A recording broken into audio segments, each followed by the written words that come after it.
There's nothing more disappointing than to putting in all the hard work into growing beautiful plants and they're looking great. You get up one morning and there are holes in all of the leaves.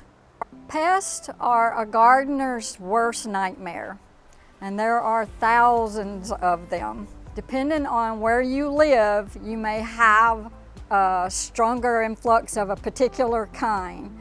For us, we're going to talk about a few of the ones that are most common for us. Aphids are probably the most common pest for everyone. There are all kinds. There are little green ones, gray ones, which are called cabbage worms. There are black ones, and there are white woolly ones. They clump together and suck the moisture out of your plant. Eventually, they will kill it. When you see a little squiggly line in a leaf, that is called a leaf miner. It's actually the larva of a fly, and they lay the egg and it burrows between the upper and lower level of the leaf. My arch nemesis is the cabbage worms. I have spent hours out here chasing them away. They are a little moth that has a little black dot on their wing, and they will flitter around and light on your brassicas, and within just a second lay an egg. Next thing you know, that little egg is a tiny green caterpillar which is eating holes in the leaves. White flies occasionally come through here. They got on our petunias last year, so I had to just cut them all the way back to the stem. They look like a mass of white fuzz on the back of the leaf, and your leaves are going to start turning brown and dying. The plant becomes sickly looking. Japanese beetle is another pest that plagues many people. It's metallic, it has kind of a green sheen to it, and it will eat your plants up.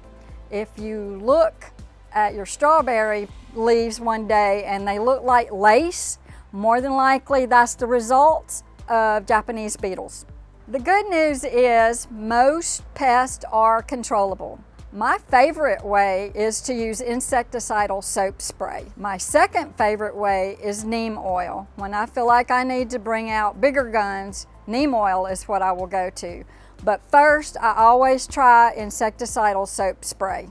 So for the insecticidal soap, when I had the infestation of aphids, I would squirt right down on them and rub it around and let it sit for a minute. Then you can go back and just rinse them off. Neem oil is what I turn to when I feel like I need something stronger than the soapy spray. It will blister some plants. Always use it early in the morning or late in the evening. The beautiful thing about neem oil, if it's suitable for that plant, it also takes care of a lot of diseases as well as pests. We hope you don't have to deal with pests this season, but if you do, hopefully these tips will help you out. Happy gardening.